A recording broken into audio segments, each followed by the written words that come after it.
เสียงมันคือเป็นกองๆดอกต้องให้มันเสียงคือเครื่องนั้นเนี่ยมาเศร้าจักมวน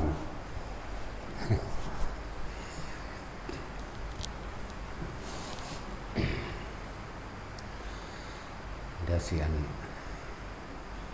ตลาดพวกทองนาคมันทองได้แล้วบ่หลวงพี่ปวกบ่ไปสอบคานนาคเนี่ยบ่แต่ละมาสมบ่เอาเขาไปทดสอบนั่นเลยพวกคานนาค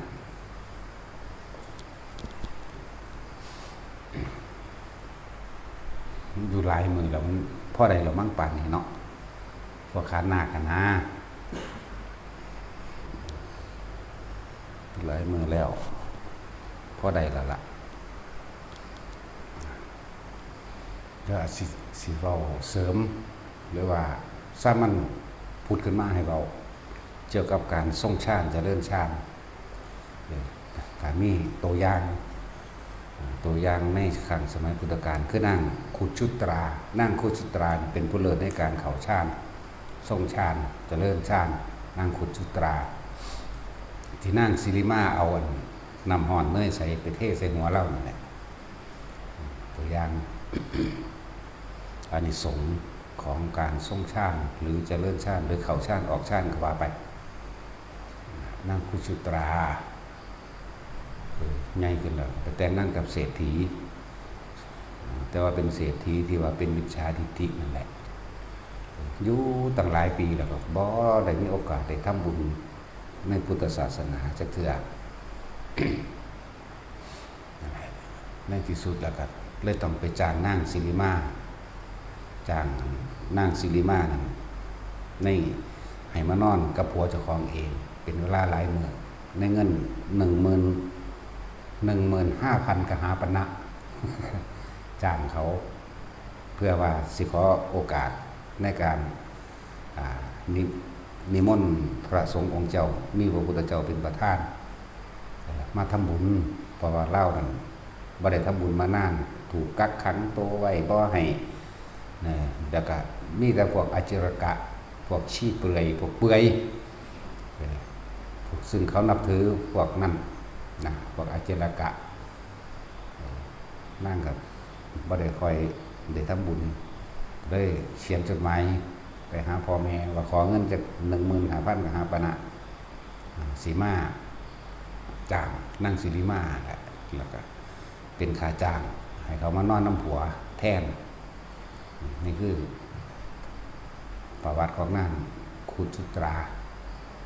ในสุดท้ายเราก็ตกลงกันได้ประมาณเดือนนึงจากนางศิริมาเนี่ยมาเป็นนอนน้ำผัวเจ้าของเองเดือนนึง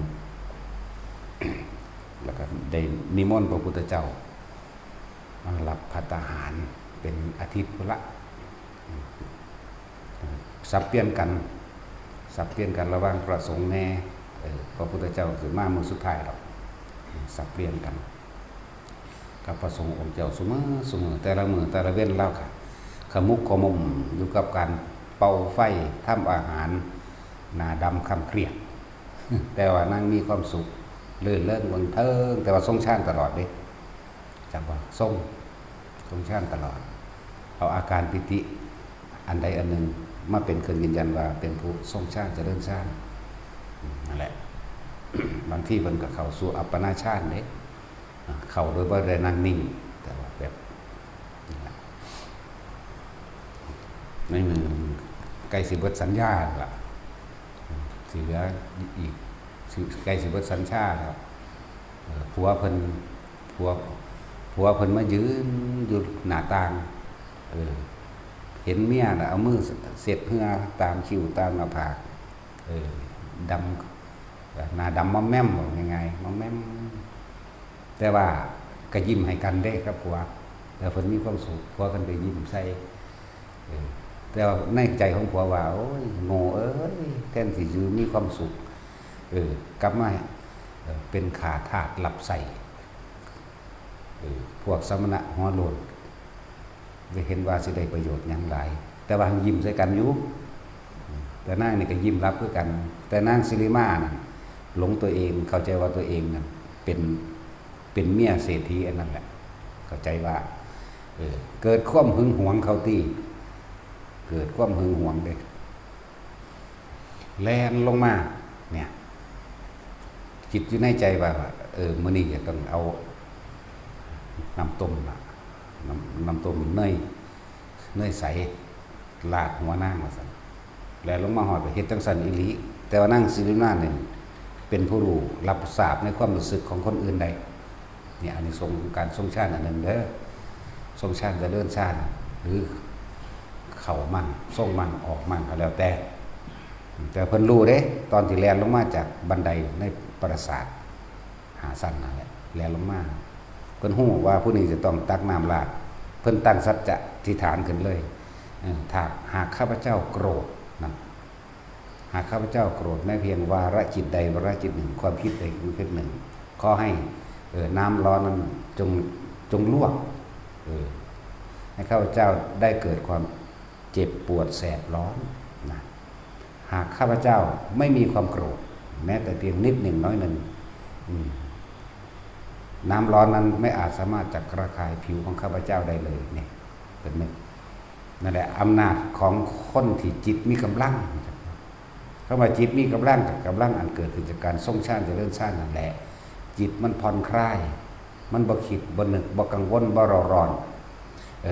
บ่มีความคิดในการที่ไปทำลายบุคคลผู้ใดผู้หนึ่งให้เสียชีวิตทรัพย์สินเลยเป็นเมตตาในตนเองเลยเกิดกลายเป็นเมตตาโดยบ่ต้องบอกว่าเมตตาก็ได้เลยเป็นกรุณาเลยเป็นมุทิตาเลยเป็นอุเบกขาเป็นนิโตนี่คืออานิสงส์ของการทรงชาติเจริญชาติมันบ่คิดบ่นึกมันคลอนคลายมันปัสสัทธิมันสงบมันเงียบมันเบามันเป็นสมาธิมันตั้งมั่นอยู่ในอารมณ์อันเป็นหนึ่งนั่นแหละ อันหนึ่งการอธิษฐานจิตให้เรียกว่าตั้งใจมุ่งมั่นสู่จุดหมายก็คือว่าอันนี้แหละเป็นการเสี่ยงสัจจะทำในใจตัวเองไปพร้อมเป็นการทดสอบสัจจะในตนเองในความรู้สึกตนเองไปพร้อมมันเลยมีกำลังหนึ่งจิตเด็ดปัสสัทธิเกิดความสงบเย็นผ่อนคลายบ่มีความกังวลใดๆทั้งสิ้นแม้สิทำงานเราเป่าไฟเราเห็ดนั่นเห็ดนี่เตรียมภัตตาหารแต่ละมือแต่ละเว้นไว้ถวายหมู่ภิกษุสงฆ์ทั้งหลายแล้วเฮ็ดขมุกขมุมแต่เรามีความสุขเด้แหละแต่ว่าในมือสุดท้ายนั่นแหละสุดท้ายที่ถึงเราก็เลยอธิษฐานจิตจึงบอกว่าคนทรงชาติเจริญชาติเมื่ออธิษฐานจิตนึกคิดนั่นเองอธิษฐานจิตก็เลยมันเป็นอย่างไรมันก็เป็นแบบนั้นแหละเป็นจริงนะแล้วนึกคิดโดยการทดสอบบารมีตนเองมั่งทดสอบสัจจะคือความจริงภายในของตนเองมั่งนางสิริมาหอดกับตักเอาน้ำห้อนเทลาดหัวเรา2 ขัน 3 ขันเขาเด้แต่นั้นบ่ได้มีความห่อนอีหยังเลยนั่นคือสัจจะบารมีคือความจริงภายในความรู้สึกของเราก็เป็นจริงน้ำห้อนจึงบ่อาจสามารถทำลายหรือละคายผิวของนางได้เลยเกิดความเย็นขึ้นในกายซะโดยซ้ำไปนั่งคุณสุตานี่กับบ่มีจิตอาฆาตกับแมนมีแต่ความเมตตานั่นแหละแล้วก็เลยเป็นผู้เลิศในทางเมตตานำในการทรงชาติเจริญชาติและเป็นจิตที่ประกอบไปด้วยเมตตาพุทธเจ้าตั้งเอตทัคคะให้เป็นผู้เอตทัคคะในทางเข้าฌานเจริญฌานจิตที่ประกอบไปด้วยเมตตาอยู่แล้วก็เข้าฌานเจริญฌานไปเลยนะทรงนั่นแหละรักษาไว้รักษาความรู้สึกที่เป็นกลางๆจึงบอกว่าคนวิสัยของคนใดฌานมันจึงเห็นอีหยังแบบประหลาดกว่าหมู่ใดกว่าหมู่ที่เขาเอิ้นว่าอภินิหารมั่งหรือเฮ็ดอีหยังสิพลิกแพงเหนือธรรมชาติมั่งพูดถึงตัวอย่างของนางกุสุตาคนฟังขนาดน้ำร้อนยังบ่อาจสามารถระคายผิวได้เฮ็ดให้เกิดความร้อนได้นี่คือผิดธรรมชาติตามธรรมชาติน้ำก็ต้องร้อนแต่ว่านั่นคือสัจจะในตัวเองกับแมนสัจจะบารมีในตัวเองแล้วก็เป็นอานุภาพในการทรงชาติเจริญชาติกับแมนเป็นยังขึ้นเด่นแต่ละคน และอานิสงส์ของการทรงสร้างเจริญชาติของแต่ละคนบ่ค่อยเจ็บบ่ค่อยป่วยบ่ป่วยโรคใหญ่ๆนั่นแหมเป็นหวัดเป็นไอก็เป็นธรรมดาดอกอันนั้นซั่นเป็นโรคเป็นภัยอันที่เฮ็ดให้เสียชีวิตหรือที่หนักๆจังซี่นะมันบ่ค่อยเป็นดอกเพราะว่าตัวนี้มันเกิดเป็นบุญอันเกิดจากความสงบในการทำสมาธิหรือทรงการเจริญชาติจนเกิดสมาธิจิตตั้งมั่นบุญตัวนี้สิสกัดกั้นกรรมเก่าอกุศลกรรมเก่าไม่อาจสามารถทำอะไรเราได้ในขนาดนี้มันเลยว่าคอยเจ็บป่วยป่วยเว้าให้เข้าใจง่ายว่าเจ้ากรรมนายเวรแต่เกิดว่าถึงเวลาสิเอาขึ้นซึ่งกันและกันแต่ว่าเฮาคันมีบุญตัวนี้อันเกิดจากความสงบโดยการทรงสร้าง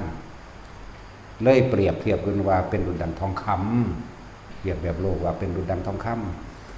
ำนี่เอาไปแลกเปลี่ยนซื้อขายยังกระไดทั้งนั้นนั่นแหละเจ้ากรรมนายเวรสมมุติว่าในขณะที่เฮาทรงสร้าง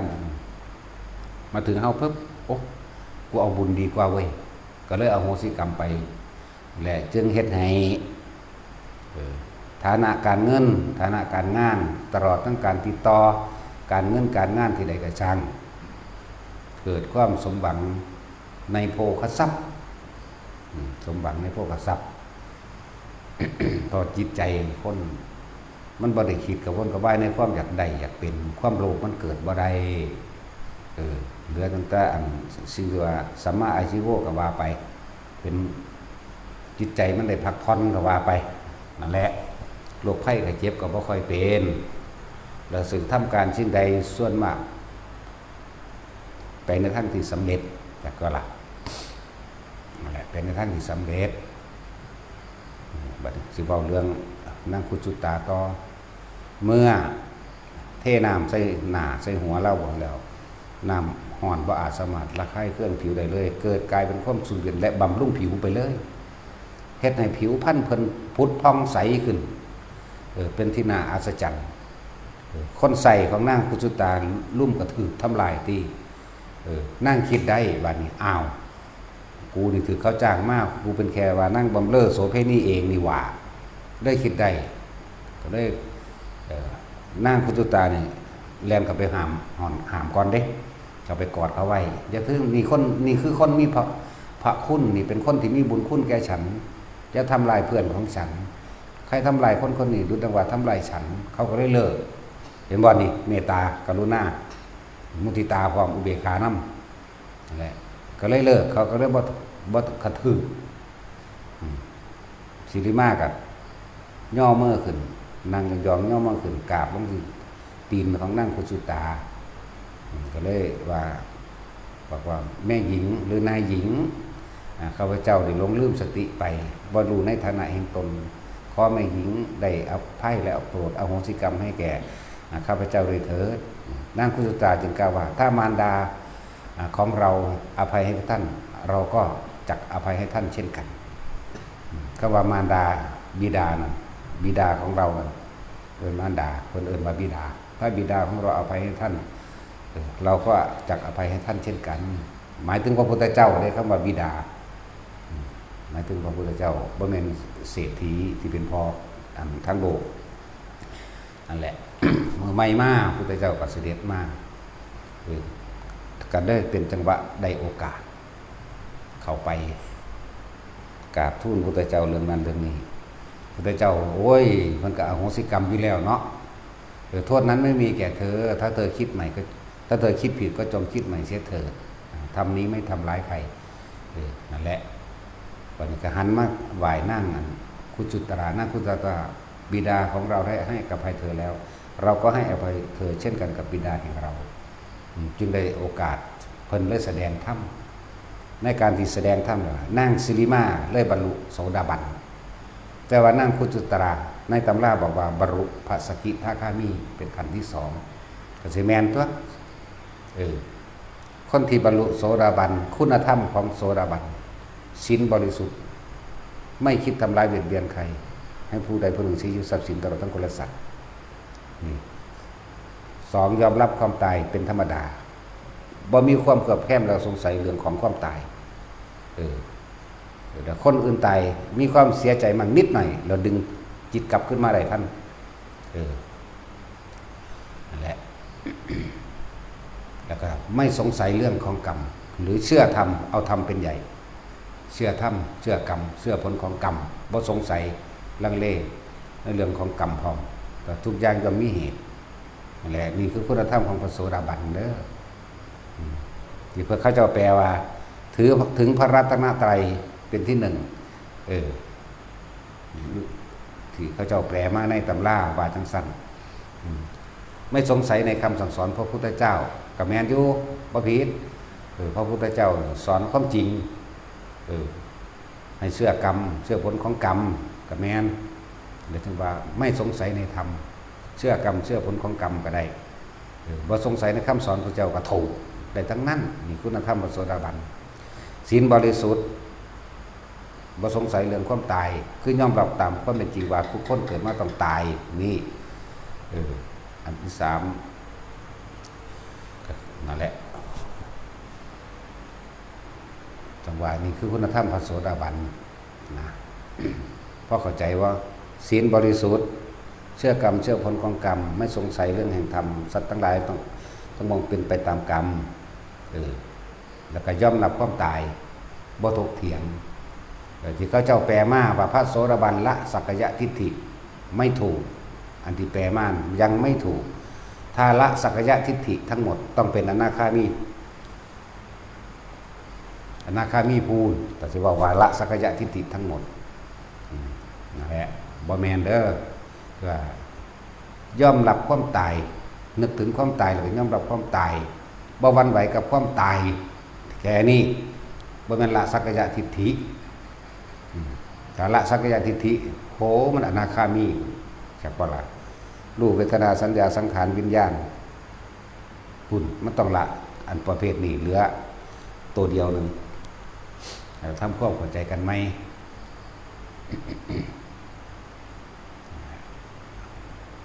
ที่เพิ่นฟังธรรมแล้วเพิ่นเรียกว่าเข้าถึงขั้นสกิทาคามีเนาะในตำราว่าสักกายทิฏฐิให้เปลี่ยนมาเป็นละสักกายทิฏฐินั่นคือว่ายอมรับความตายบ่มีเครือบแคลงสงสัยในความตายแล้วก็บ่หวั่นไหวกับความตายเรียกว่ายอมรับความตายนี่ศีลบริสุทธิ์บ่สงสัยเรื่องของกรรมเอาธรรมเป็นไงอันเดียวกันเรียกว่าเอาธรรมเป็นไงนี่ต่อมาครับว่ายังล่ะลืมอีกล่ะเราจะเอาเรื่องตามด้านศูนย์กับรัวบัน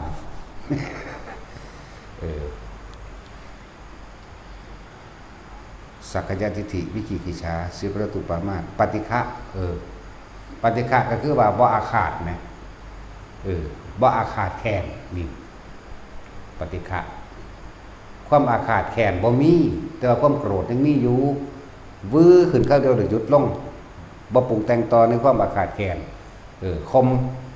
ต่อมากะเรียกว่ากามราคะกามตัวนี้ก็คมไว้ได้แต่ว่าบ่ทันได้ขาดคุณธรรมของเพิ่นก็ได้ไปถึงขั้นสกิทาคามีว่าซั่นเขาเจ้าว่านี่แหละนี่คือคุณธรรมของนางกุฎชุตราสักกายทิฏฐินี่เปลี่ยนใหม่บ่แม่นละทั้งเบิดเพียงแต่ว่ายอมรับความตายบ่หวั่นไหวต่อความตายศีลบริสุทธิ์เชื่อกรรมเชื่อผลของกรรมอย่าว่าบ่สงสัยคำสอนพระเจ้าก็บ่ผิดนะแล้วก็ปฏิฆะบ่มีความอาฆาตเลยอาฆาตสาปแช่งบ่มีกามมันนั่นแหละ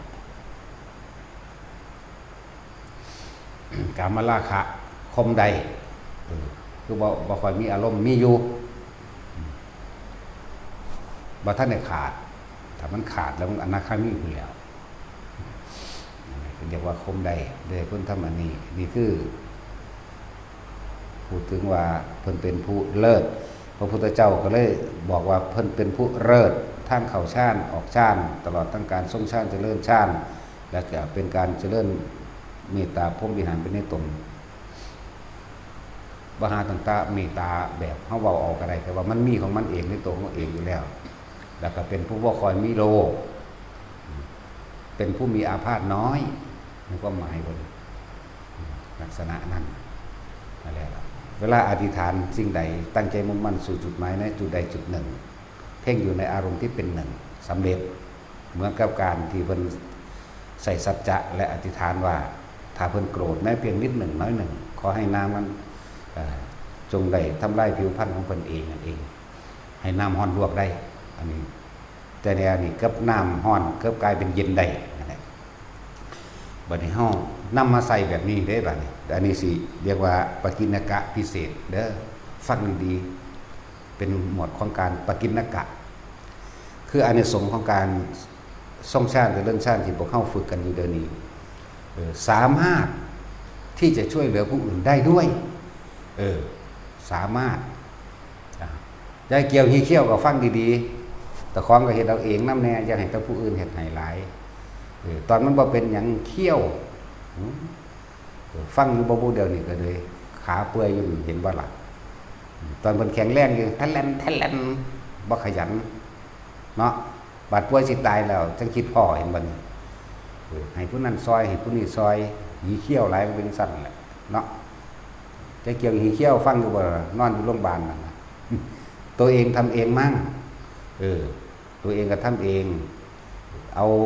คำว่าทรงชาติต้องเอาอาการปิติมาเป็นเครื่องยืนยันเพื่อให้เกิดความมั่นใจในตนเองหรืออาการปิติยังที่ว่าที่เฮาแนะนำกันคือว่านิ่มๆนุ่มๆหรือนึบๆอยู่กลางหน้าผากนั่นน่ะเอาตัวนี้มันเป็นตัวยืนยันว่าเป็นผู้ทรงชาติเจริญชาติบัดนี้สำหรับคนซอยบัดนี้ถ้าผู้นั้นก็ว่างจิตเป็นอุเบกขาเวทนาใดผู้ซอยก็ต้องทำเหมือนกันผู้ที่อธิษฐานจิตอธิษฐานบารมีตัวเองนั่นนะหรือทรงบุญของตนเองอันเกิดจากความสงบของตัวเองแล้วให้กับผู้นั้นเข้านึกถึงหนาเขาอยู่แล้วจะสิทรงชาติในชาติที่หนึ่งที่สองที่สามก็ช่างหรือเข้าไปเลยยิ่งดีแล้วค่อยๆออกมาแล้วก็ตั้งอยู่แค่ว่าในชาติที่หนึ่งวิตกตัวว่าเขาติดซอยย่อยเกี่ยวขี้เขี้ยวเห็นหนาเล่าพร้อมเห็นบาดแผลเล่าพร้อมเราทรงความคิดจากวันนี้นี่วิตกคือความคิดวิตกทรงความคิดไปให้แผลนี่แผลอยู่หลังตีนนี่จากวันนี้แผลอยู่หลังตีนนี่แล้วก็แผลอยู่หน้าแข้งมันอีกแล้วก็เบิ่งรูปหน้าเราก่อนเป็นดับหนึ่งเห็นรูปหน้าเห็นแผลอยู่แข้งแล้วก็เห็นแผลอยู่หลังตีนความรู้สึกนิ่มนวลอยู่กลางหน้าผากก็ให้มีวิตกคือการคิดไปถึงวิจารณ์คือคิดถึงยุ่เรื่อยๆแล้วประคองเอาไว้บ่ให้คิดถึงสิ่งอื่นนี่ส่งไปนั่นแหละส่วนผู้หลับก็ต้องเปิดเครื่องรับมันเป็นเปิดเครื่องรับก็คือของกับส่งเป็นคือกันถ้าปิติบ่เกิดเป็นก็ถ้าปิติบ่เข้าหมายถึงยาเกี่ยวขี้เขี้ยวเว้าตามจริงมันหลดก็ให้อยู่กับลมหายใจเย็นๆอยู่ในโพรงจมูกนั่นจักว่าล่ะเดี๋ยวผู้ทรงนี่ก็นึกไปนึกทรงไป นึกทรงขอความสงบเย็นอันเป็นบุญนี้นี่ขอผลทานบุญกุศลกรรมดีก็ได้แต่ขอผลทานบุญกุศลกรรมดีตลอดทั้งอำนาจแห่งสมาธิจิตแห่งความตั้งมั่นนี่จงถึงแด่แผลที่เกิดอยู่ตรงนี้หลังเท้านี้ข้างแข้งหน้าแข้งนี้ก็ว่าไปหรือยายคนนี้ก็ว่าไปเด้อหรือบ่ว่ายายคนนี้บ่ออกซื้อก็ได้เพราะว่ารูปหน้ามันเห็นอยู่แล้วมันเห็นรูปหน้าอยู่แล้วแล้วส่งไปเฮ็ดมือละเล็กละหน่อยอย่าเฮ็ดหลายเฮ็ดหลายเนาะแต่ของป่วยเข้าใจว่าล่ะเพิ่นเด้อค่อยๆเฮ็ดไปผู้นั้นก็ต้องเฮ็ดตามเฮ็ดนำคือกันเด้ อันนี้บอกจะสิเว้าไปเรื่อยๆโดยลำดับ อันนี้บอกถึงบุคคลผู้ทรงกระแสให้มันออกจากหน้าผากนี่แหละเข้าใจบ่นี่อุณาโลมมันออกหน้าผากดีบ่ดีมันเห็นหอดแสงขาวนวลหรือท่องอะไรลงไปใส่หลังตีนนั่นลงไปใส่แข้งมันแล้วก็ลงไปใส่หน้าย่ายเกี่ยวหีเขี้ยวจะว่าไปใน3จุดนี้ไหลลงมาส่วนย่ายเกี่ยวกันต้องทรงชาติเป็นด้วยกัน โดยอาศัยลมหายใจนั่นแหละนะจังสั้นนี่คือบ่ถึงขันตายบัดนี้เบาอีกระดับหนึ่งเด้อสำหรับคนป่วยหรือว่าถึงขั้นเสียชีวิตเอาว่าง่ายๆบัดนี้เอาเรื่องชื่อว่าอะไรวะลืมละเอาเรื่องย่ายเอก็ได้เรื่องย่ายเอนั่นคือคนตายเด้อรู้จักบัดบัดนี้ถึงขั้นเสียชีวิตช็อกด่วนผู้นึงคนช็อกด่วนตายปึ๊บผู้ซอยนี่ก็ต้องทำจังที่ว่าส่งมาตลอดแล้วอธิษฐานจิตตัวนี้ให้มันออกหน้าผากเขาเองครับแม่นบ่ออกหน้าผากแต่ว่ารูปหน้าคนต้องขึ้นคือจังเฮ็ดเดียวนี้เขาก็เห็นรูปหน้าคนมันขึ้นเลยนี่บอกไปน้ำเฮ็ดไปน้ำนั่นแหละแต่มันรอดเอาละ บ่ตายหรอกถือถึงว่านั่นหมายถึงว่าถึงขั้นเสียชีวิตผู้นึงก็เฮ็ดไป ผลทานบุญกุศลกรรมดีบุญอันเกิดจากความสงบที่ข้าพเจ้าสังสมอบรมมาและบารมีทั้งหมดนี่จงถึงแด่เนี่ยถึงแด่หน้าตามันมาอยู่แล้วบ่ออกสื่อกระสานมันเข้าไปหาหน้าตาผู้นั้นแหละถ้าคนกำลังตัวเองบ่ถึงผู้นั้นสิป่วยคนช่วยจะป่วยเปรียบเทียบเหมือนกับเฮ้านั่นเป็นยืนอยู่ในที่สูงดึงคนที่ตกหลุมขึ้นมาตัวเล่าเองนี่เอาแบบรูปธรรมเห็นคิดโดยตามความเป็นจริงว่าคือจังคนเฮาดึงคนขึ้นจากน้ำสางบ่อน้ำตกบนในบ่อน้ำเฮาหาเชือกมาแล้วเฮาก็ดึงเขาเป็นธรรมดาตัวเองก็ต้องเหนื่อยเห็นว่าพ่อเข้าใจว่าทฤษฎีนี่ตัวเองก็ต้องเหนื่อยเหมือนกันถ้าตัวเองกำลังไม่พอตัวเองก็เซ่ลมนั่นแหละจึงบอกว่าตัวเองก็ป่วยเพราะกำลังมันเบิดเหมือนกันถึงบ่คันเบิดแต่ว่ามันก็เป็นออดแอดนั่นเองตัวเองก็ป่วยอย่างสั้นถ้าสองคนซอยจังสิมันก็ฟื้นเร็วอยู่ครับนั่นแหละบ่แม่นว่าเฮาก็เฮ็ดเอาตามผู้เขามีประโยชน์ในพุทธศาสนาแล้วคนบ่มีประโยชน์เฮาบ่เฮ็ดให้เด้ก็ฟื้นขึ้นมาพลิกล็อกขึ้นมามีกำลังวังชาเกิดขึ้นมาแบบน่าอัศจรรย์บ่ได้ล่ะผู้ป่วยนั่นหายมาแล้วนั่นมีกำลังวังชาแบบอัศจรรย์เลยดิ้งมาเลยบางทีเลยก็ได้นะนั่นแหละอันตัวนั้นน่ะบ่มีปัญหาสำหรับคนที่มีประโยชน์ต่อพุทธศาสนาเฮาเฮ็ดให้แบบนั้นสำหรับผู้ที่กำลังบ่พอมันก็ไอเขาก็แคกปวดหัวมอเก่าเวียนๆยังก็ว่าไปแต่ว่าจะไปโอดโอยจะไปเอาเสาะกับมันอาการป่วยมื้อนี้เกิดมาป่วยอยู่แล้วแหมไปเงินหาแมงภาษาป่วยซื่อๆเนาะต้องยอมรับตัวเฮาบ่ได้ว่าศูนย์ให้มันเด้ไอจังซี่หรือว่าจริงๆบ่ได้เก็บบ่ได้ปวดหยังดอกมันขี้มูกย่อยอยู่ซื่อที่เป็นมานานๆเพราะว่ามันเฮ็ดหลายคน ให้ไปหลายคนแต่คนล่าสุดก็อันนั้นแหละได้นั่นแหละฟื้นปึ๊บแล้วก็มีความอัศจรรย์อีบูดก็เฮ็ดแต่กำลังมันบ่ถึงเพราะว่าอารมณ์มันแปรปรวนพวกนี้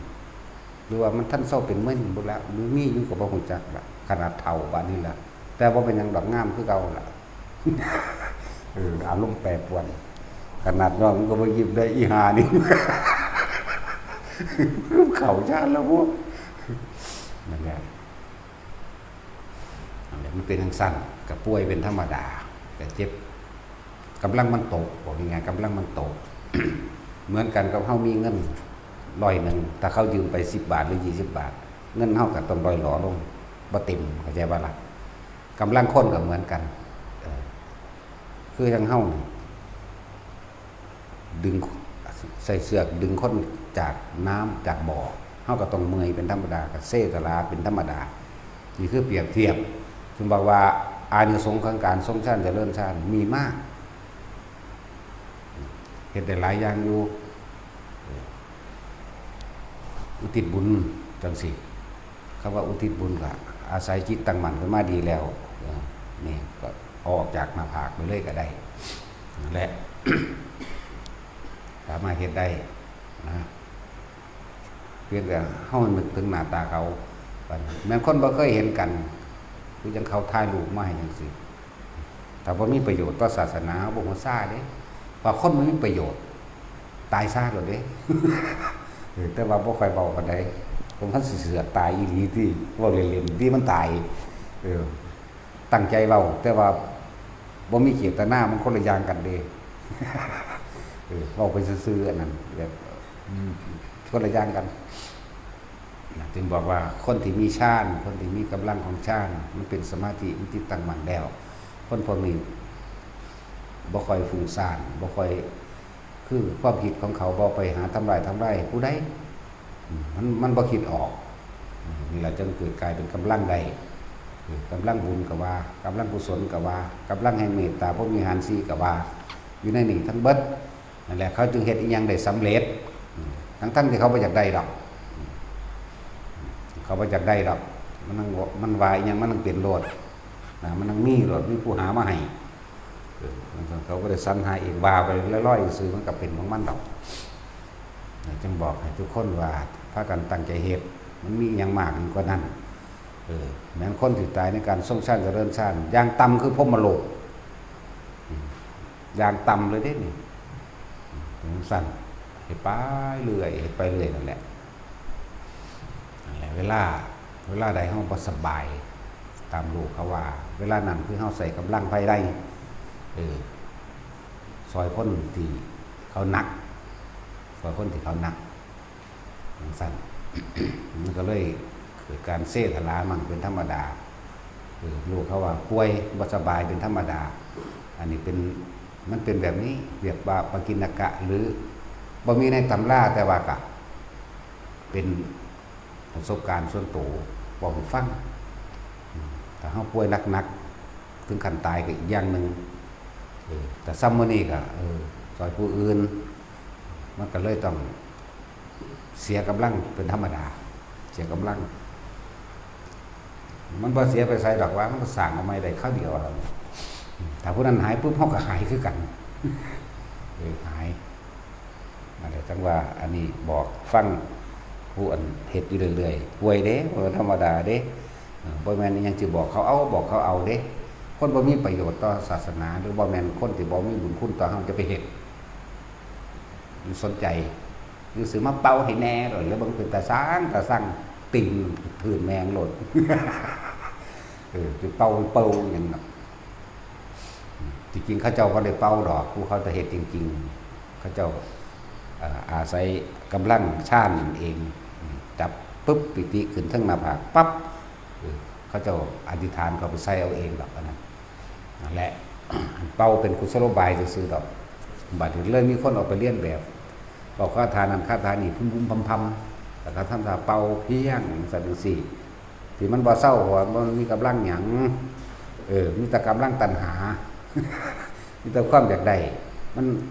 แล้วพอ3 เดือนก็เศร้าเองเลยเนาะตัดสินเศร้าเองเด้บอกจังซั่นนั่นแหละทำจิตให้มันตั้งมั่นอาศัยการทรงฌานเจริญฌานเมื่อจิตมันตั้งมั่นนี่แล้วอาการปิติเกิดแม้นจะขึ้นทั้งหัวกะซางอยู่กลางหน้าผากก็ตามเพียงแค่ปฐมฌานนั่นแหละวิตกคือการนึกคิดถึงนะซื้อจอเข้าไปในภาพบุคคลผู้เฮาสิซอยบุคคลที่เฮาต้องการช่วยเหลือเขาภาพมันก็เกิดในตาเฮาเองนั่นแหละนิ่มๆน้องๆอยู่กลางหน้าผากได้ดีบ่ดีมันเป็นแสงขาวพุ่งไปบางคนกำลังได้สำนันบางคนก็เป็นเหลืองนวลเหลืองนิ่มนวลเนียนพุ่งออกไปนั่นแหละเรื่องสั้นแหละ จนนั้นผู้ป่วยจริงๆกับ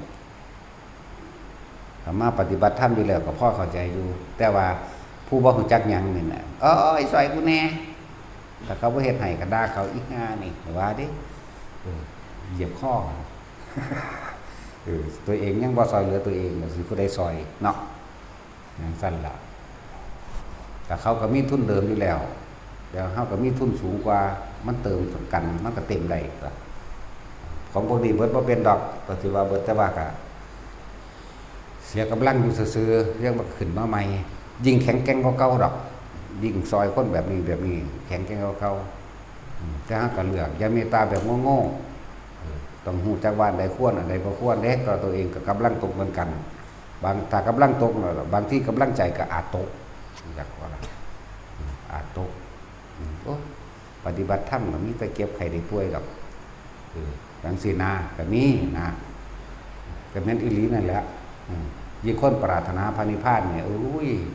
มันต้องเอาเต็มที่อยู่แล้วม่านนอกบ้านในเอาเบิดนั่นแหละเริ่มจากม่านนอกก่อนแต่สิมาเข้ามาปฏิบัติธรรมนี่ก็เขาก็มองอีกแบบนึงนะแล้วก็หมู่ก็สิคอยหายไปแล้วก็บ่คอยมีผู้ใดมาคบเด้คนปฏิบัติธรรมเนาะบ่คบแม้งทางดีเนี่ยปูนจังสั่นเด้จังบ่ยุ่งบ่วุ่นวายนั่นแหละมีคนปฏิบัติธรรมบ่เปรียบเทียบเปรียบเปยมันเขาสิเอาเต็มที่ถึงขั้นเสียชีวิตพุ่นเด้พระนิพพานมันต้องอยู่ฝากตายคือเพิ่นว่าเด้ล่ะแต่ว่าเอาตายเขาว่าบ่เอาตายเขาแลกมันสิได้จังไดมันสิเห็นทางใดบ่มันสิเข้าสู่กระแสใดบ่กระแสแห่งความหลุดพ้นนั่นแหละ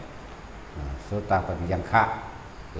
นั่นแหละคือพูดถึงกระแสแห่งพระนิพพานคือตั้งใจฟังดีแล้วเข้าสู่กระแสแห่งพระนิพพานได้ก็เรื่องว่าโสดาบัน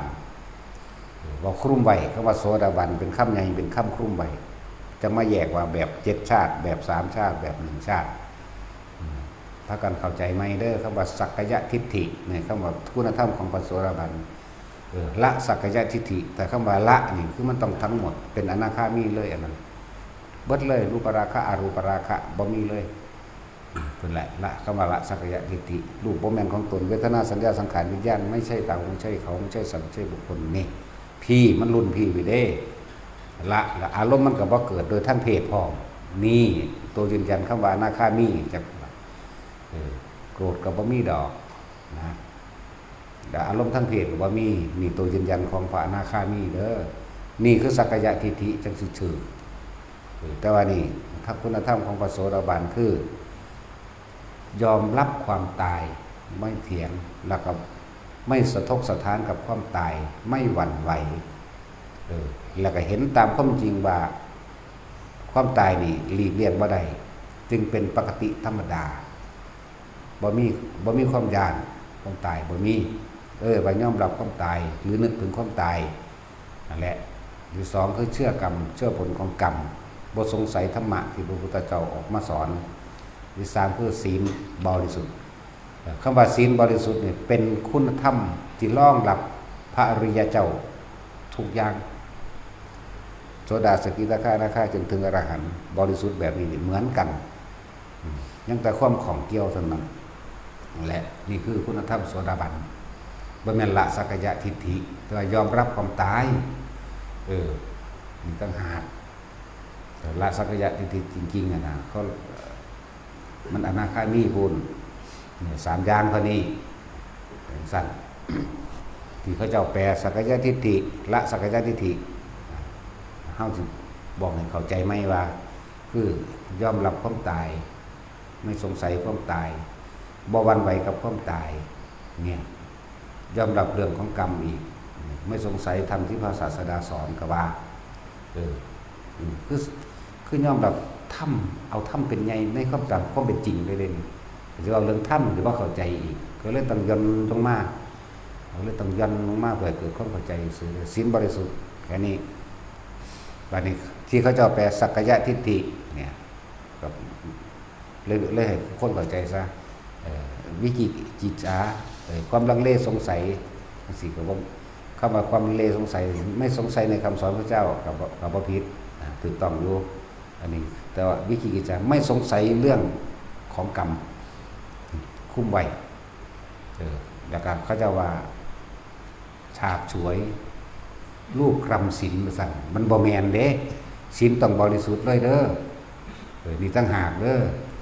แต่เป็นธรรมดาละศีลต้องบริสุทธิ์ตั้งหากนี่ตั้งหากเด้อเมื่อพูดถึงอานิสงส์ของการทรงฌานเจริญฌาน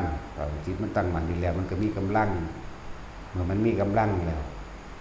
สติเฮาก็ไวขึ้นหมายถึงนึกถึงลมหายใจมันหรือสิอุณโลมก็แล้วแต่มันมีกำลังแล้วมันก็สามารถเห็นอนิจจังเห็นทุกข์เห็นอนัตตา เกิดเห็นความเกิดดับของจิตเร็วขึ้นเร็วขึ้นเร็วขึ้นจนขึ้นว่าหยุดมันได้จากบ่ล่ะนั่นแหละแบบนั้นว่าทุกคนมันเป็นยังขึ้นเน้นย้ำตัวนี้แหละมันก็เหมาะสมกับทุกคนก็เป็นของที่ทำได้ง่ายเป็นของเฮ็ดง่ายเพราะว่าบ่มีผู้ใดบังคับบ่มีผู้ใดต้องการให้ผู้ใดบังคับไผตัวเองต้องบังคับตัวเองแล้วก็มันสามารถที่สิสัมผัสรู้สึกได้ตามที่เพิ่นบอกนี่แหละแต่ผู้ใดฝึกเป็นแล้วก็รู้จักตัวลมเย็นเข้าออกบ่คิดถึงสิ่งใดเลยอาการปิติเกิดเมื่ออาการปิติเกิดแล้วก็มันก็สุขเอกคตาตัวบัดนี้ความรู้สึกของเฮาก็รับความรู้สึกได้บัดนี้เอาลมเย็นเข้าในลมหายใจเย็นวืดวาดไปมาเอานิ่มๆลงๆอยู่หน้าผากเด้อนี่อันนี้เฮาหมายเอาแบบระบบเทคนิคระบบเทคนิคเฮาบ่ได้เอาแบบปกติอานาปานสติ16ขันธ์มันยืดก็บ่ผิดดอกแต่ว่าเฮาเอาระบบนี้รัดเอาก็เลยว่าให้ทุกคนเฮ็ดแบบมื่นตาเด้อ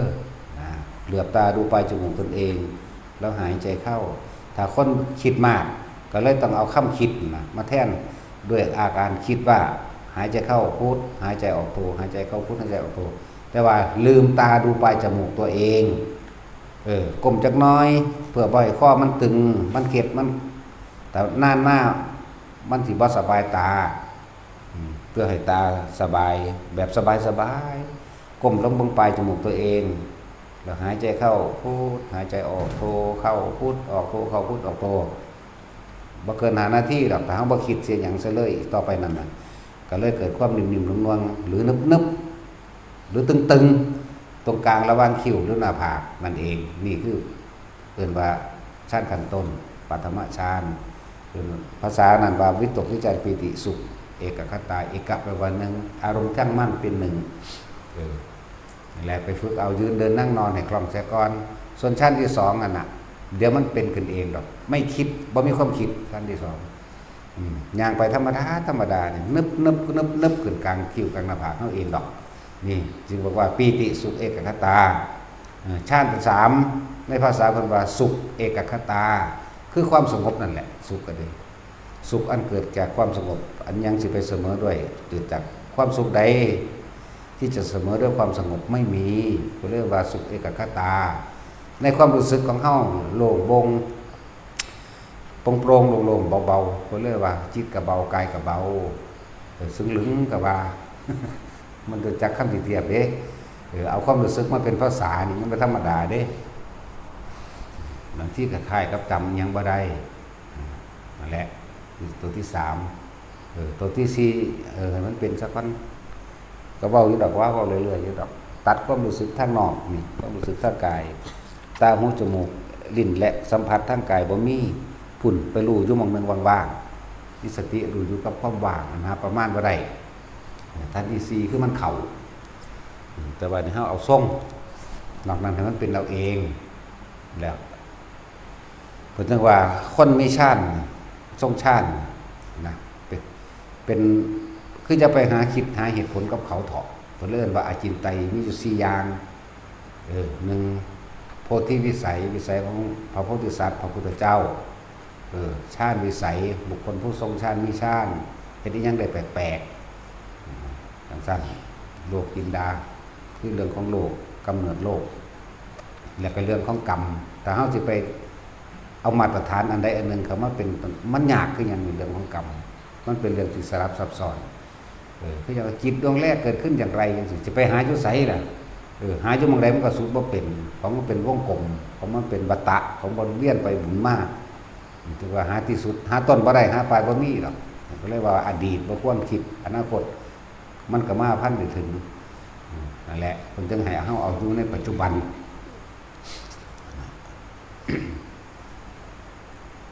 ก็สิเว้าชั่วเขาเจ้ามีฤทธิ์มีเดชหรือยังก็แล้วแต่ก็อาศัย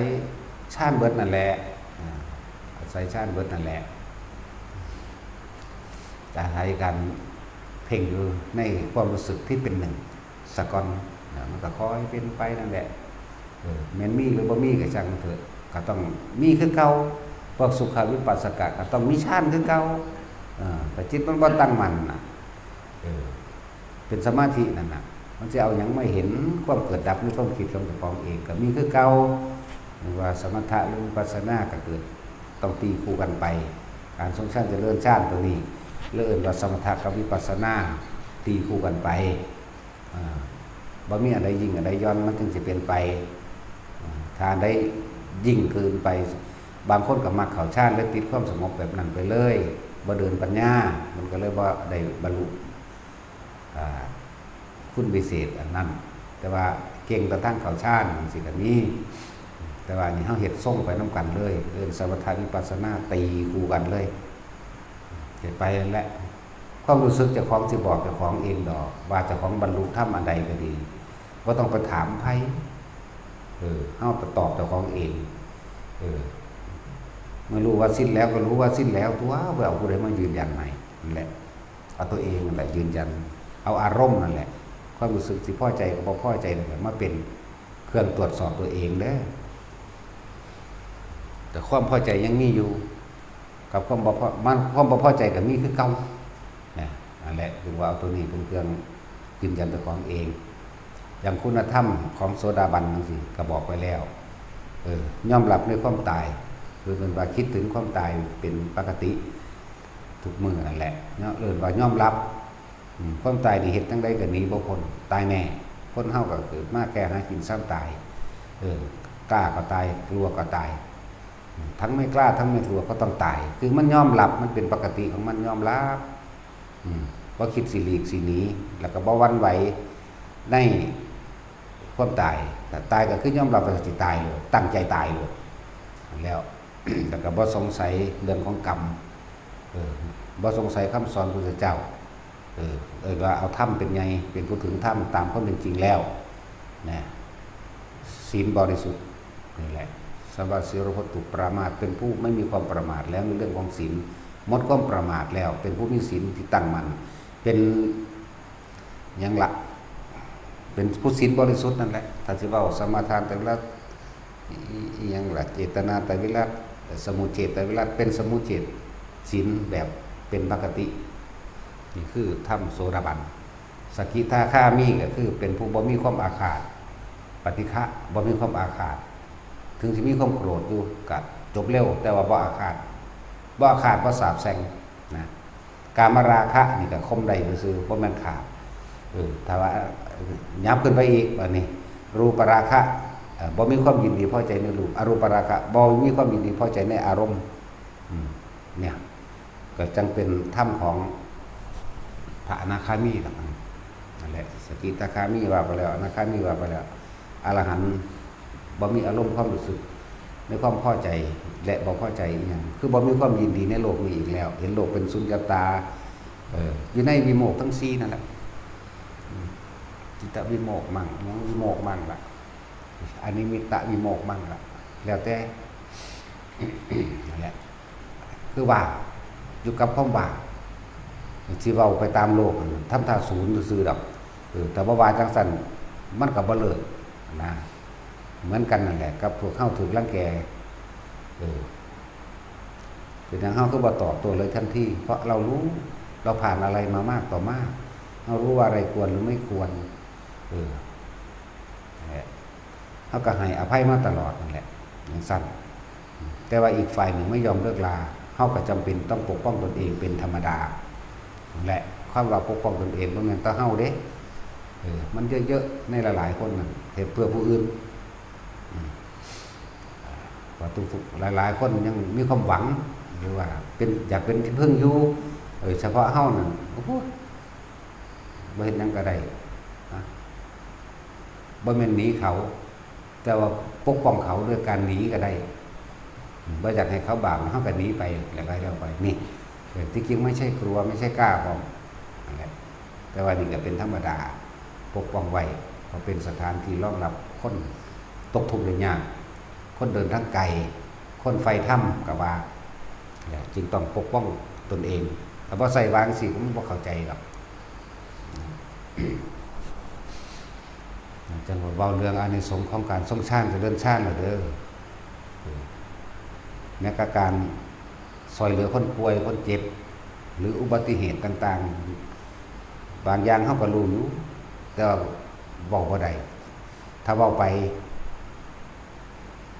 ถ้าเว้าออกไปจังสิเขาก็บ่เชื่อนะถ้าเฮารู้ไว้แล้วปุ๊บเฮาก็หาวิธีอันอื่นซอยเอาตัวเพราะคนผู้นี้สิมีประโยชน์ต่อศาสนาจังสิ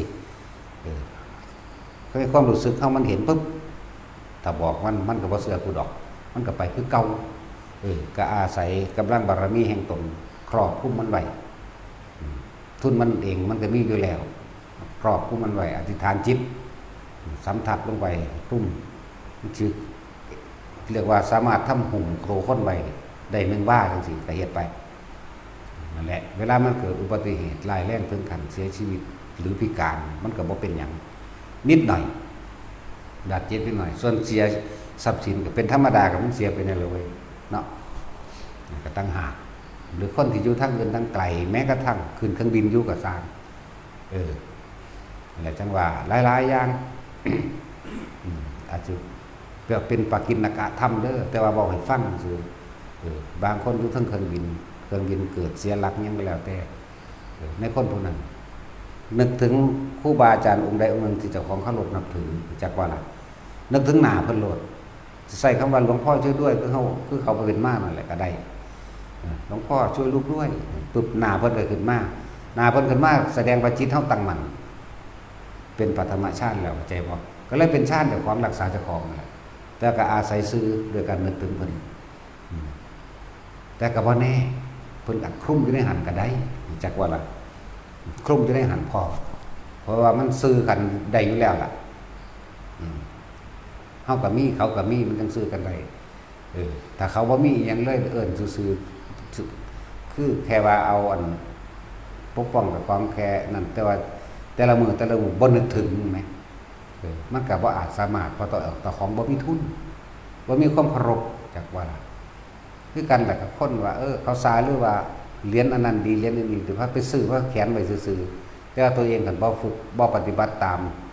มคำตามที่เพิ่นสอนจังซี่นะคือยังเรียนหลวงปู่คูณจังซี่กูบ่ได้เอาไปขังกูบ่ได้เอาไปป้องกันปืนกูบ่ได้ให้พวกสูประมาทสูก็ได้หลวงพ่ออันนี้มาแล้วเวลาสูสิกินเหล้าสูก็นึกถึงกูมั่งคือหลวงปู่คูณเพิ่นว่าเห็นบ่ยกเหล้าคว่ำหัวกูเพิ่นก็ว่าไปบ่ล่ะแน่แต่ทั้งสั่นล่ะมันบ่มีทุนเอาไปตามความนิยมคนซื่อๆนะเอาไปอวดอ้างกันซื่อๆลักษณะนั้นเพิ่นว่าให้มีศีลมีธรรมเด้อเวลาจะทำอะไรผิดนี่นึกถึงกูคือหลวงปู่คูณเพิ่นว่านึกถึงคำสอนพี่เด้บ่แม่นนึกถึงว่าป้องกันอันอื่นเด้แล้วก็นึกถึงพวกปฏิบัติธรรมก็นึกถึงซุมื้ออยู่แล้วล่ะหรือว่าศรัทธามันก็เกิดตั้งมั่นอยู่แล้วศรัทธาเขาเลยมีกำลังทางสัตว์บ่แม่นแบบศรัทธามีกำลังดีแล้วมันก็ปัญญามันก็มีกำลังไปนำกันวิริยะคือความเพียรมันก็มีกำลังไปนำกันนั่นแหละบางคนก็เป็นทางสัตว์อีหลีแต่ว่าเขาก็เคารพนับถือจริงๆอยู่แล้วเขานึกถึงซุมื้ออยู่แล้วเขาก็ฟังธรรมมั่งบ่ฟังธรรมมั่งก็ยังดีอยู่ในส่วนหนึ่งอยู่นั่นแหละฟังมั่งบ่ฟังมั่งก็ระลึกถึงไปบอกว่าทรงชาติเจริญชาติเด้อคือว่าเวลาเกิดเหตุการณ์ขับขันนั่นแหละก็สิฮู้คุณเห็นผลตอนนั้นแหละบ่แม่นว่าอยากให้มันเกิดเวลาเกิดเหตุการณ์ขับขันถึงการเสียชีวิตหรือพิการจังซี่สามารถช่วยได้แต่ของก็ต้องมีทุนนำตัว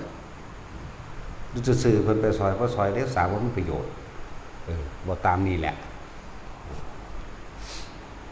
แต่คนที่มีประโยชน์หรือมีบุญคุณต่อกันจังสี่ซอยรถเกิดอุบัติเหตุมันนึกยังบ่ออกนึกถึงตาหลวงพ่อช่วยด้วยก็ได้จิตมันตั้งมั่นของมันเองเป็นปฐมฌานได้แล้วถ้านึกยังบ่ออกอีกกั้นลมหายใจโหลดมันว่างเองแบบในตอนมันก็เป็นของมันเองคือเก่าสูดลมหายใจก็โหลดกันไว้จังสิก็ได้อะไรจังว่าโอ้ยหลายอย่างอยู่อะไรจังว่าวิสัยของผู้ได้ฌานเฮ็ดยังได้แปลกๆรอดก็รอดแบบปาฏิหาริย์ ก็เลยย่อมความดีของเจ้ากับคำว่าปาฏิหาริย์แท้ที่จริงก็เจ้าของนั่นแหละเฮ็ดเอาเองบ่แม่นเหรียญองค์นั้นเหรียญองค์นี้แล้วก็บ่แม่นหลวงพ่อองค์นั้นองค์นี้ก็เจ้าของนั่นแหละใช่บ่ล่ะเนี่ยจังว่าแต่ละคนฝึกไปเรื่อยตัวอีกอย่างอานิสงส์บาดสิตายมามันก็ส่งฮอดพรหมโลกพุ่นเด้มันบ่ได้แม่นว่าสิเฮ็ดเอาแค่นี้เด้ยิ่งประเภทว่าได้ยินได้ฟังธรรมอยู่แล้วสามารถต่อข้างบนได้อีกเด้เวลาใดก็ซั่นที่เฮาสวดมนต์สาธยายธรรมของพระพุทธเจ้าเหมือนกับการเฮานี่แสดงธรรมแทนพระพุทธเจ้าเด้เทวดาบ่ว่าสิสั้นใดก็สร้างจำน้อมสวดลงมาที่จะฟังหรือมารวมเลยล่ะจักบ่ล่ะบางองค์บางยังให้ไว้ก็มีเด้เทวดาก็ให้เด้มันซาบซึ้งในรสพระธรรมจักว่าล่ะนั่นแหละมันซาบซึ้งเกิดความปลื้มปิติไปเราเปรียบเทียบถึงสั่นแหละให้แบบนั้นบ่แม่นให้เสียใจบ่ลงนรกดอกแบบมันซาบซึ้งเปลือมันแต่คนไม่เห็นเฮาซื่อๆก็ยังให้ได้มั้ยเนาะเห็นซื่อๆก็ให้สะอึกสะอื้นก็มีแล้วก็อธิบายบ่ถูกพร้อมแบบนั้นแหละเป็นปิติไปเลยนั่นน่ะเขาก็เป็นปิติแบบนั้นให้ของเขาคือปิตินั่นเองนั่นแหละว่าแต่ละวัดเด้อพวกเราพากันสวดมนต์แน่คำว่าสวดมนต์น่ะมันเป็นการแสดงคำสอนของพระพุทธเจ้าเป็นกระบอกเสียงของพระพุทธเจ้าอานิสงส์ก็ได้แก่ตนเองบ่แม่นไปเที่ยวหาขอนั่นขอนี้จากผู้นั้นจากผู้นี้ทุกคนเฮ็ดได้เสมอกันอยู่แล้วคนเหมือนกันเป็นยังเฮ็ดบ่ได้แล้วบ่แม่นสิสร้างนั่นสิสร้างนี่แล่นเที่ยวหาขอหาแพแล้วจังซั่นก็มันมาเองดอกถ้าแต่ของมีแล้วจักว่ากำลังคิดกำลังทำแต่ของมีแล้วกำลังแห่งกำลังฌานกำลังศีลกำลังสมาธิมันมีแล้วมันก็สิมาเอาเองดอกว่าเฮามันแค่นึกอย่างเฮ็ดมันก็เป็นของมันเองดอกพากันไหว้พระสวดมนต์แน่หมู่ภิกษุสงฆ์ทั้งหลายบทใดก็สั่งเธอล้วนแล้วแต่น้อมไปสู่การระลึกนึกถึงบุญคุณพระพุทธเจ้าเมื่อระลึกนึกถึงบุญคุณเจ้าน้อมเข้าไปสู่ความจริงคือสิ่งที่พระพุทธเจ้านำมาสอนหมู่เทวดาอินทร์พรหมทั้งหลายก็ฟังทั้งเบิดนั่นแหละพระเจ้าบ่ฮู้บ่ว่าพระอินทร์เขาไหว้ไผพระอินทร์กับลูกน้องบริวารพระเจ้าไหว้ไผรักษาไผ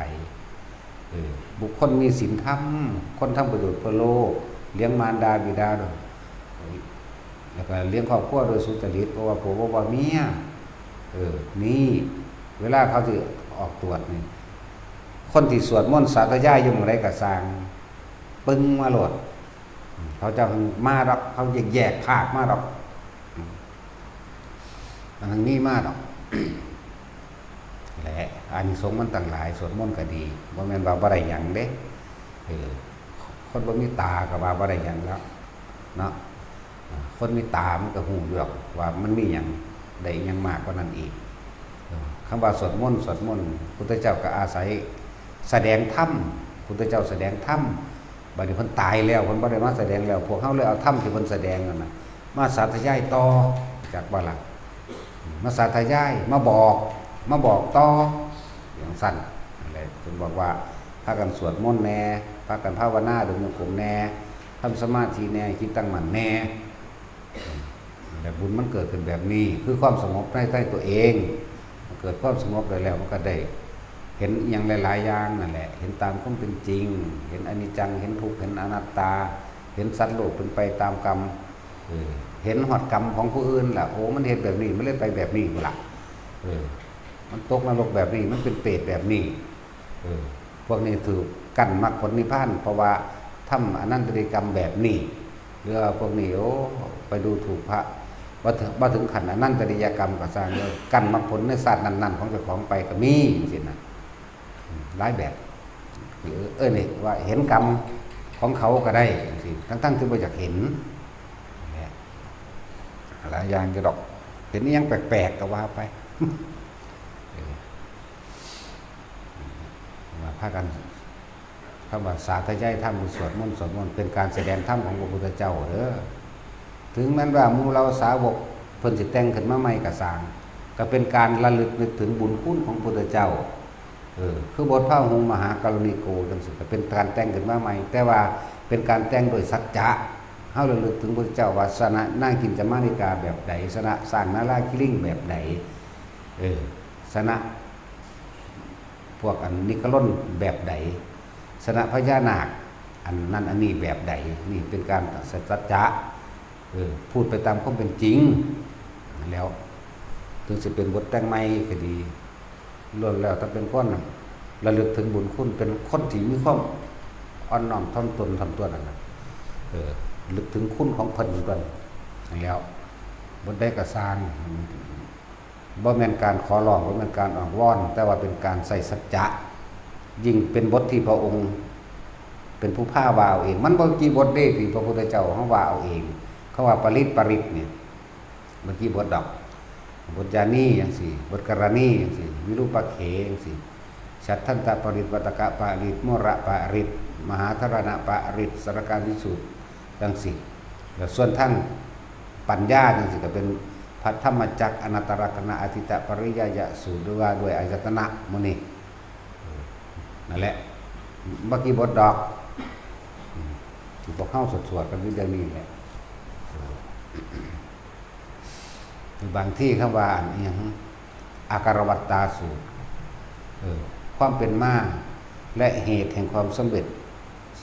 เหตุแห่งความสำเร็จพระสัพพัญญุตญาณขององค์พระสัมมาสัมพุทธเจ้าทุกๆพระองค์เด่นถึงมันสิยาวแต่อานิสงส์มันมากเด้อพากันว่าไปโลดว่าไปในใจเฮานั่นแหละว่าไปสวดไประลึกนึกถึงไปเป็นความเป็นมาเขาเรียกว่าอาการวัตความเป็นมาของการตรัสรู้สัมมาสัมโพธิญาณก็ว่าไปและพระสารีบุตรสำเร็จเป็นผู้ทูลถามว่ามีธรรมอะไรจะป้องกันบาปกรรมให้กับหมู่สัตว์ทั้งหลายแม้การสวดเพียงครั้งเดียวหรือการได้ยินเพียงครั้งเดียวแต่ในขณะที่ใจสิขาดตายระลึกถึงเพียงว่าอาการวสุตังมังรักตุจังสิสามารถป้องกันนรกได้ถึง90 แสนกับอยู่ป้าทุ่มขึ้นหลายเนี่ย91กับมัน90 แสนดอกอาจจะเขียนเวอร์ไปก็ได้ผู้แต่งก็บอกว่าแต่สวดไปเถอะป้องกันบาปถ้ำบ่ให้ตกนรกมันว่าแบงสั้นกับสิแมนตัวทำมันไปข้างยุสวรรค์สั้นได้สันหนึ่งมันอาจจะผ่านไปอีกเท่าไร90กับก็ได้แต่ที่เป็นความเพลินนั่นแหละนะบางทีเอาน้ำผ้าเฮ็ดดีเดียวนี้คือจังพวกเข้าบอกฟังคำแปลของสราการวิชาสูตรเบิ่งได้เป็นเนาะบ้านใดเมืองใดอยากให้เจริญด้วยโภคทรัพย์ต่างๆเจริญด้วยเรียกว่า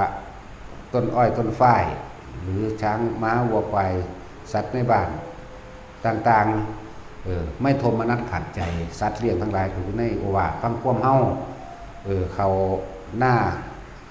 น้ำสามปลายังก็ว่าไปบ่ได้บ่ได้อยากฝนก็ตกต้องตามฤดูกาลก็ว่าไปพากันเฮ็ดเอาตัวในมหาธารณประดิษฐ์นั่นไม่พึงตายด้วยตกน้ำปืนไฟไม่พึงตายด้วยหอกดาบเราแหลมและปืนไฟไม่พึงตายด้วยยาพิษมันตายด้วยพิษงูมันตายด้วยพิษนาคมันพึงตายด้วยยังก็ว่าไปการทั้งสั่นอันนี้เพิ่นว่าเฮาก็ว่าไปนำเพิ่นนั่นแหละนี่แหละในธารณประดิษฐ์มั่งในสราการวิชาสูตรมั่งนะนั่นแหละยังว่าพากันเฮ็ดแน่มันได้แก่ตนเองมันบ่ได้แก่ผู้อื่นดอกบ่ต้องย่านเพิ่นได้ดีดอกเพิ่นบ่ได้ดีแล้วล่ะเพิ่นบ่มาเกิดแล้วพระพุทธเจ้าก็ดีเพิ่นตัดเป็นผู้บอกแล้วก็แล้วไปนั่นแหละจนแล้วถ้าเป็นของเจ้าของสมบัติเจ้าของสมบัติที่โจรลักไปบ่ได้ได้บุญบ่ได้คือเงินเด้บ่ได้คือหมกม่วงคือหน่อไม้เด้แต่หมกม่วงคนยังมาลักเอาได้หน่อไม้คนก็ลักเอาได้แต่บุญอันเกิดจากความสงบของตนบ่ว่าสิด้วยวิธีใดก็ตามบุญอันเกิดจากการให้ทานบุญอันเกิดจากการรักษาศีลบุญอันเกิดจากยังละภาวนานี่ไผก็ลักไปบ่ได้นั่นแต่เพี้ยนพยายามเอาตามความเป็นจริงเลยนั่นแล้ว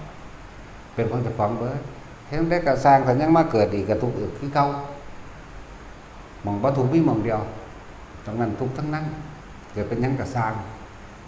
เกิดจากการแก่ แล้วก็เจ็บป่วยเราก็พัดพรากจากสิ่งที่รักและสิ่งที่รักก็พัดพรากจากเฮาพร้อมบ่ได้อยากได้หยังบ่ได้ดังใจพวกเฮาก็ทุกข์อยู่คือเก่าสุดท้ายก็ตายคือเก่านี่บ่ได้ตายคือใหม่เด้ตายคือเก่าจักว่าล่ะมันเที่ยงเวียนว่ายแต่เกิดมันของเก่าเด้พอเกิดพอตายเด้ละของเก่านั่นเว้ยสัญญานั่นแหละดับให้มันเป็นนี่สอนอยู่ซุมื้อบอกอยู่ซุมื้อแนะนำอยู่ทุกมื้อคือคำถามเขาว่าอยากให้แม่งดำๆไปน่ะเฮ็ดจังไดก็ทรงชาติเจริญชาติแล้วอธิษฐานจิตส่งบุญให้เขาขอผลทานบุญกุศลกรรมดีที่ข้าพเจ้าก็ทำมาแล้วตั้งแต่จนถึงปัจจุบันนะจนถึงหมู่แมลงทั้งหลายเหล่านี้เถิดนึก 2-3 ครั้งเฮ็ดจัก3 มื้อมันก็ไปดอกบ่ต้องไปฉีดยาฆ่าแมลงมันดอกไว้ว่าสิเจ็บไม่งอดงูหรือสัตว์หยังต่างๆมันมาหาเฮามันไต่เฮาไปซื่อๆมันก็ไปมันบ่กัดดอกมันสิไปเฮ็ดไปนี่คืออานิสงส์การทรงชาติเจริญชาติที่บอกมานี่ก็ต้องเอาบุญให้เขาบอกง่ายๆว่าเอาบุญให้เขาแต่ว่าบุญจักเป็นจังใดกันแน่ก็เลยต้องบอกว่าจังซี่ไว้ก็ฟังบ่เข้าใจก็ไปตายซะจังบ่บาปหลายเนาะแม่นบ่ล่ะอยู่หลายอยู่โดนหลายมันสร้างภพขึ้นมาอีกเท่าใดภพนับบ่ได้นี่อธิบายขนาดนี้แล้วถอดออกจากสิ่งที่เห็นที่หูแล้วก็มันสิของเป็นพร้อมแล้วก็อิงตำราไปพร้อมอยู่ได้ล่ะเดี๋ยวเขาสิว่านอกตำราก็เยอะนั่นแหละเอาสมทาน